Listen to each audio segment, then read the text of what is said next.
नमस्कार दोस्तों, मैं अंशुल जैन आप सभी का अंशुल जैन ऑनलाइन क्लासेस में एक बार फिर से स्वागत करता हूं। आज हम सभी छत्तीसगढ़ आर्थिक सर्वेक्षण 2019-20 का वीडियो नंबर 10 देखने वाले हैं। इसके पहले हमारे 9 वीडियो आ चुके हैं। जिसने भी अभी तक वो वीडियो नहीं देखा है, कृपया पहले वीडियो देख लीजिए, उसके बाद ये वीडियो देखिएगा तो ज़्यादा अच्छे से आप लोगों को चीज़ें क्लियर होंगी।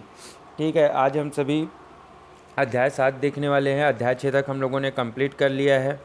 ठीक है, जैसे ही हमारा आर्थिक सर्वेक्षण का पूरा कोर्स कंप्लीट हो जाएगा, हम एक काम करेंगे कि हर टॉपिक के ऊपर एमसीक्यू क्वेश्चन बनाएंगे और एमसीक्यू क्वेश्चन की भी तैयारी कर लेंगे कि कैसे कैसे क्वेश्चन एग्ज़ाम्स में आते हैं और हमको कैसे याद करने हैं। तो उससे आप लोगों की बहुत सारी चीज़ें और क्लियर हो जाएंगी। तो चलिए आज हम अपना लेक्चर स्टार्ट करते हैं। लेकिन जो जो हमारे चैनल से भी नए जुड़ रहे हैं, कृपया हमारा चैनल सब्सक्राइब कर लीजिए और बेल आइकन पर क्लिक कर दीजिए, जिससे आने वाले वीडियोज़ के नोटिफिकेशन आप तक पहुँचते रहे। साथ ही हमारे वीडियो को लाइक और शेयर करना ना भूलें, ताकि जिससे ज़्यादा से ज़्यादा लोग हमारे वीडियो को देख सके और इसका लाभ ले सके। तो चलिए आज अपना लेक्चर स्टार्ट करते हैं और देखते हैं आर्थिक सर्वेक्षण का अध्याय नंबर 7। तो दोस्तों, इसमें अध्याय नंबर जो 7 है उसमें है कृषि एवं संबद्ध सेवाएं, अर्थात कृषि से संबंधित जो सेवाएं हैं उसके बारे में हम आज जानेंगे। सबसे पहले मुख्य बिंदु पे अपन चलते हैं। इसमें जो पहला पॉइंट है वो क्या है, राज्य की लगभग 80% जनसंख्या कृषि पर निर्भर है। जब भी आप छत्तीसगढ़ में कृषि का टॉपिक पढ़ना स्टार्ट करते होगे तो ये सबसे पहली लाइन होती है उसमें कि राज्य की लगभग जो 80% जनसंख्या है वो क्या है, कृषि पर निर्भर है। और ये कहाँ से आया है, ये भी आर्थिक सर्वेक्षण से ही आया हुआ चीज़ है। ये कहीं बुक में नहीं दिया है, ये आर्थिक सर्वेक्षण से ही निकाल के उन्होंने डाला है। राज्य के लगभग 36% क्षेत्र में सिंचाई सुविधा उपलब्ध है, अर्थात जो राज्य का 100% टोटल क्षेत्र है उसमें से सिर्फ और सिर्फ 36% क्षेत्र में सिंचाई सुविधा उपलब्ध है, बाकी की जगह पे उपलब्ध नहीं है। ठीक है, अब जो 36% है, 36 को अपन क्या मान के चलते हैं, 100 मान के अगर चलें तो 36% में से जलाशयों से 52% क्षेत्र, जबकि नलकूप से 29% क्षेत्र जो हैं वो सिंचित किए जाते हैं। ये आप लोगों को याद रखना है, क्योंकि यहाँ से क्वेश्चन ज़रूर बनता है। जलाशयों से कितना होता है, नलकूप से कितना होता है। अभी अभी नलकूप का क्वेश्चन पूछा था 2018, जो अभी मतलब लास्ट फरवरी में एग्ज़ाम हुआ था पीएससी का, उसमें ये क्वेश्चन आया था कि नलकूप से कितने प्रतिशत क्षेत्र सिंचित होते हैं। तो आपको याद रखना है कितने प्रतिशत, 29% क्षेत्र सिंचित होते हैं। तो आप लोगों को चार और आपको नई डाटा मिल गया। 80% जनसंख्या कृषि पर निर्भर है, 36% क्षेत्र में सिंचाई सुविधा उपलब्ध है, और इसमें से जो 52% क्षेत्र में क्या होता है, जलाशयों से, जबकि नलकूप से क्या होता है, 29% क्षेत्र में सिंचाई किया जाता है। आगे देखते हैं शाकंभरी योजना। शाकंभरी योजना के बारे में भी बीच में क्वेश्चन आया था, इसलिए इसको लिख दिया हूँ। इसका मेन उद्देश्य बस आता है, इसका उद्देश्य है लघु सीमांत कृषकों को सिंचाई कूप एवं पंप की स्थापना करना, अर्थात जो छोटे कृषक हैं, लघु कृषक हैं, उनको क्या करना है, सिंचाई कूप एवं पंप की स्थापना करना इसका क्या है, लक्ष्य है। अर्थात उनके खेतों में जाके सरकार खुद पंप लगा के देती है, सिंचाई की सुविधा करके देती है। वो किसके अंतर्गत आता है, आपका शाकंभरी योजना के अंतर्गत। आगे देखते हैं सूक्ष्म सिंचाई योजना। सूक्ष्म सिंचाई योजना में क्या आता है, इसके अंतर्गत लघु सीमांत कृषकों को स्प्रिंकलर पर 70% अनुदान दिया जाता है। अब क्या होता है, स्प्रिंकलर लगता है वहाँ पे, कहाँ, खेतों में जब स्प्रिंकलर लगता है तो अगर 100 रुपये है, 100 रुपये का अगर स्प्रिंकलर है तो मान लो उसमें से 70 रुपये क्या होती है, सरकार देती है। क्या होती है, सरकार देती है, राज्य सरकार उसमें से 70 रुपये इनको फाइनेंस करती है, 30 रुपये बस इनको अपने जेब से लगाना पड़ता है, अर्थात 70% अनुदान दिया जाता है। अब उस 70 रुपये में से 33 रुपये केंद्र देती है और 37 रुपये कौन देती है, राज्य देती है। अर्थात 33% जो है पैसा वो कहाँ से आता है, केंद्र के फंड से आता है, जबकि 37% जो पैसा है वो आता है राज्य के फंड से। ये किसके लिए है, लघु सीमांत कृषकों के लिए है। आगे देखते हैं अन्य सभी कृषकों के लिए। अब बाकी जितने भी कृषक बचे उनमें से क्या होता है, स्प्रिंकलर पर 50% अनुदान दिया जाता है। लघु कृषकों को 70%, जबकि बाकियों को कितना, 50% का अनुदान दिया जाता है। और इस 50% में 27% आता है केंद्र से, जबकि 23% कहाँ से आता है, राज्य में। तो इसको आप लोगों को याद रखना है, लघु सीमांत में पैसा ज़्यादा देता है राज्य, जबकि बाकी कृषकों में ज़्यादा पैसा कौन देता है, केंद्र की तरफ से प्राप्त होता है। ठीक है, आगे चलते हैं।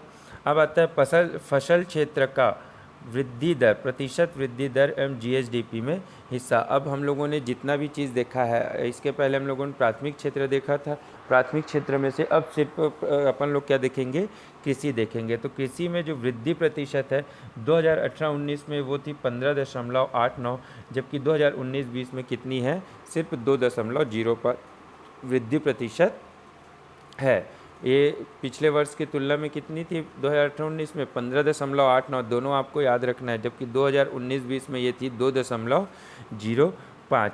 और अगर 5 वर्षों का अपन औसत देखें, कृषि में वृद्धि दर का 5 वर्षों का औसत कितना है, 3.892।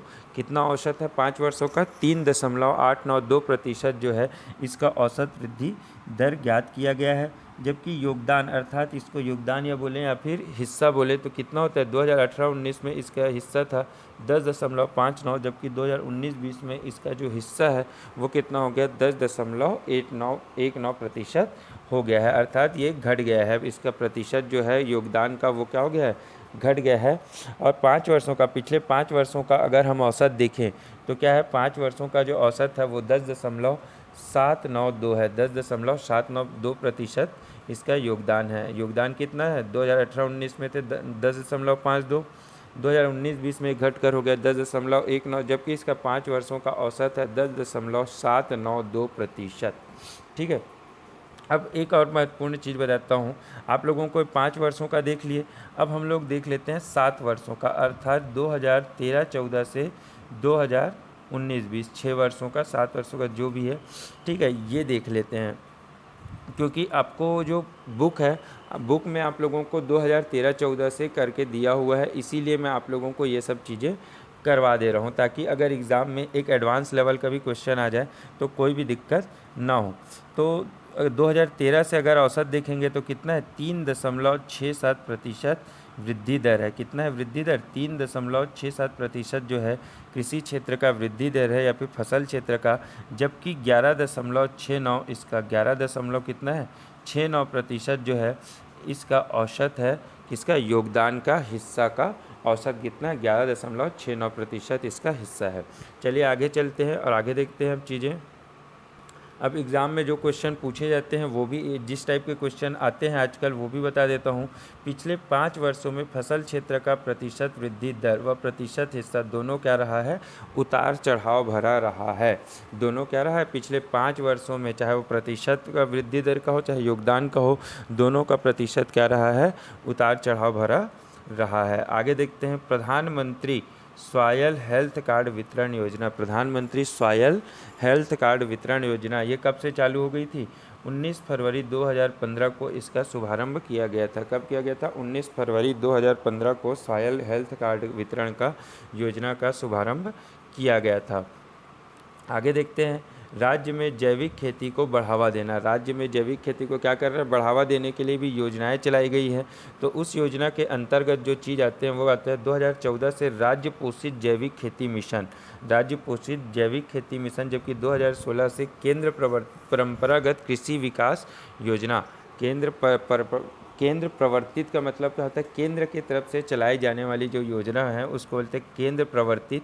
तो उसको योजना का नाम क्या है, कृषि विकास योजना, परंपरागत कृषि विकास योजना। आप लोगों को याद रखना है जैविक खेती के अंतर्गत ही, जैविक खेती के अंतर्गत ये दोनों योजनाएं आती हैं, क्योंकि ऐसे क्वेश्चंस भी आ जाते हैं कि जैविक खेती के अंतर्गत कौन कौन सी योजनाएं आती हैं। आपको 4 नाम दिए रहेंगे, तो उसमें से आपको चूज़ करना है कि कौन सी आती है और कौन सी नहीं आती। तो आपको याद रखना है पोषित जैविक खेती मिशन और परंपरागत कृषि विकास मिशन जो है वो जैविक खेती के अंतर्गत आती है।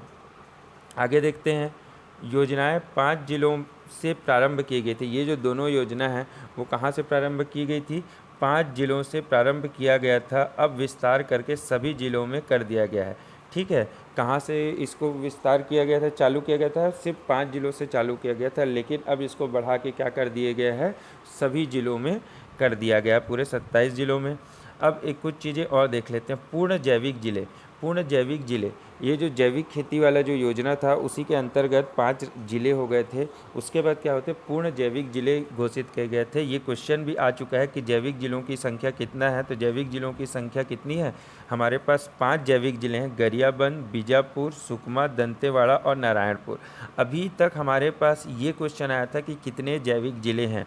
अब हो सकता है कि ये क्वेश्चन आ जाए कि आने वाले दिनों में कि इनमें से कौन सा जैविक ज़िला नहीं, आपको 4 नाम दिए होंगे जिसमें से एक नाम अलग होगा, तो आपको वो अगर ये पाँचों नाम याद है, ये 5 नाम याद है, तो छठवां कोई भी अगर ज़िले का नाम आता है तो आप उसको बोल सकते हैं कि ये पूर्ण जैविक ज़िला नहीं है। अब देखते हैं 27 ज़िले थे, 27 में से 5 ज़िले पूर्ण जैविक ज़िले हो गए, तो बाकी कितने बचे, 22 ज़िले बचे। तो 22 ज़िलों के एक एक विकास खंड को पूर्ण जैविक घोषित किया गया है। कितने किए गए, सिर्फ एक एक विकास खंड को क्या किया गया है, पूर्ण जैविक घोषित किया गया है। ठीक है दोस्तों, आगे चलते हैं। प्रधानमंत्री कृषि सिंचाई योजना, प्रधानमंत्री कृषि सिंचाई योजना केंद्र सरकार द्वारा 2015-16 से ये स्टार्ट की गई है। क्या किया गया है, 2015-16 से। अब इस कृषि सिंचाई योजना के अंतर्गत और कौन कौन सी योजनाएं आती हैं ये आप लोगों को याद रखना है। PMKSY, PMKSY का मतलब ही क्या होता है, मतलब क्या होता है, प्रधानमंत्री का PM हो गया, कृषि का K हो गया, सिंचाई का S हो गया और योजना का Y। तो PMKSY प्रधानमंत्री कृषि सिंचाई योजना के अंतर्गत एक और आता है पर ड्रॉप मोर क्रॉप, पर ड्रॉप मोर क्रॉप, अर्थात एक ड्रॉप अगर आप डालते हैं, ठीक है, कोई खाद का, तो ज़्यादा से ज़्यादा आप लोगों को उसका बेनिफिट मिल सके, ज़्यादा से ज़्यादा उसकी उपजावार फसल मिल सके, उसी को बोलते हैं पर drop more crop. Micro irrigation ये क्या होता है, इसको याद रखना है। पर ड्रॉप मोर क्रॉप के साथ आपको ये याद रखना ज़रूरी है माइक्रो इरिगेशन। और दूसरा क्या है, PMKSY पर drop more crop, other intervention and IWMP, other intervention और IWMP, ये दो इसके अंतर्गत आते हैं पर ड्रॉप मोर क्रॉप। आपको याद रखना है कि पर ड्रॉप मोर क्रॉप किसका नारा है, वो है PMKSY अर्थात प्रधानमंत्री कृषि सिंचाई योजना का ही नारा है पर ड्रॉप मोर क्रॉप। आगे चलते हैं। जैसा कि आप सभी अभी जान रहे होंगे कि छत्तीसगढ़ में बहुत प्रचलित नाम चल रहा है एक योजना, नरवा गरवा गुरवा बाड़ी, नरवा गरवा गुरवा बाड़ी, ये बहुत ही प्रचलित नाम चल रहा है। बहुत अभी भी मेंस का जब एग्ज़ाम हुआ था लास्ट ईयर, जो मेंस का एग्ज़ाम हुआ था उसमें ये क्वेश्चन 2 पेपर में लगातार पूछा गया था 10-10 नंबर में। ठीक है, नरवा गरवा गुरवा बाड़ी, ये क्वेश्चन आप लोगों को 2 बार क्वेश्चन पूछा गया था। अगर यकीन ना हो तो पिछले बार का आप पेपर उठा के देख लीजिएगा, आपको लगातार 2 पेपर में ये क्वेश्चन देखने को मिलेगा।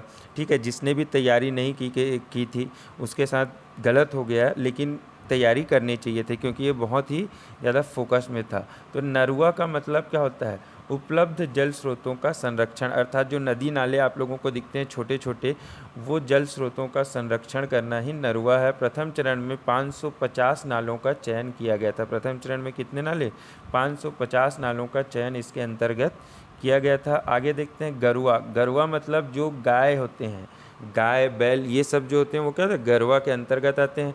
इसके लिए क्या कर रहे हैं, गौठानों का निर्माण कर रहे हैं। अब गौठानों का निर्माण क्या है, जो बाहर घूमती रहती गाय उनको क्या करेंगे, गौठान में ले जाएंगे, वहाँ खाने वाने सबका इंतजाम इनका रहेगा। 1903 ग्राम पंचायतों का गठन किया गया है। गौठान योजना के लिए कितने ग्राम पंचायतों का, 1903 ग्राम पंचायतों का गठन किया गया है। अब घुरुआ, घुरुआ मतलब क्या होता है, जहाँ पे कच्चा मतलब जो कचरा होता है इकट्ठा, उसी को कहते हैं घुरवा गांव में, या फिर जो अगर शहरी लैंग्वेज में बोले तो डंप यार्ड जो बोलते हैं, जहाँ पे पूरा कचरा रहता है उसी को क्या बोलते हैं, गांव में घुरवा बोलते हैं। 1916 ग्राम पंचायतों का इसके लिए चयन किया गया। कितने ग्राम पंचायतों का, 1916 ग्राम पंचायतों का इसके लिए चयन किया गया है। 1,82,000 से अधिक घुरवा में वेस्ट डिकम्पोज़र का उपयोग किया जा रहा है। कितने, 1,82,000 से अधिक घुरवा केंद्र में डिकम्पोज़र का, वेस्ट डिकम्पोज़र का उपयोग किया गया है। ठीक है, तो ये आप लोगों को इसके बारे में थोड़ी थोड़ी जानकारी दे दिया हूँ।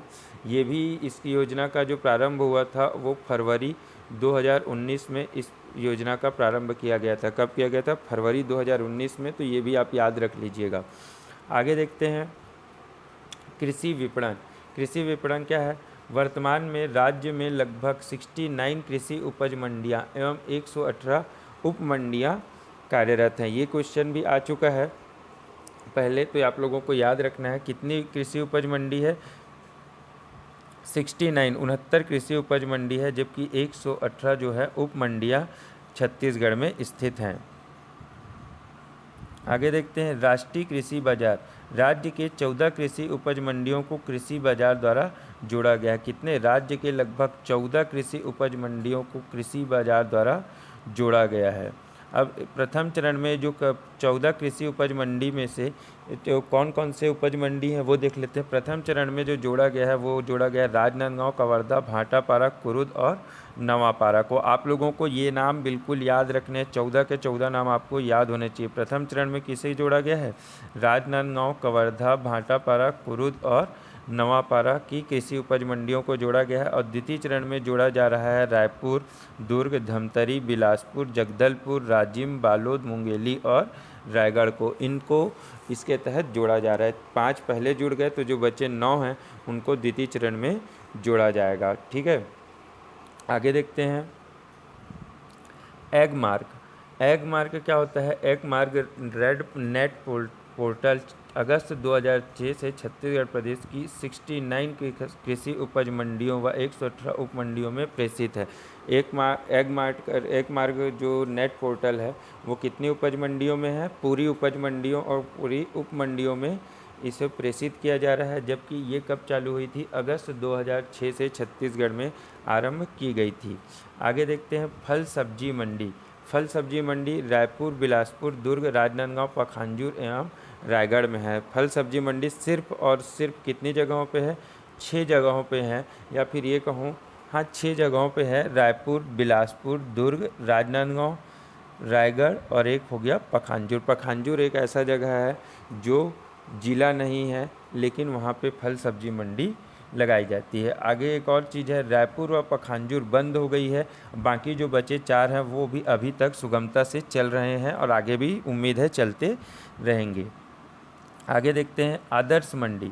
आदर्श मंडी कहाँ है? धमतरी, कुरुद, राजनांदगांव, कवर्धा व मुंगेली में स्थापना की गई। आदर्श मंडी की स्थापना कहाँ की गई है?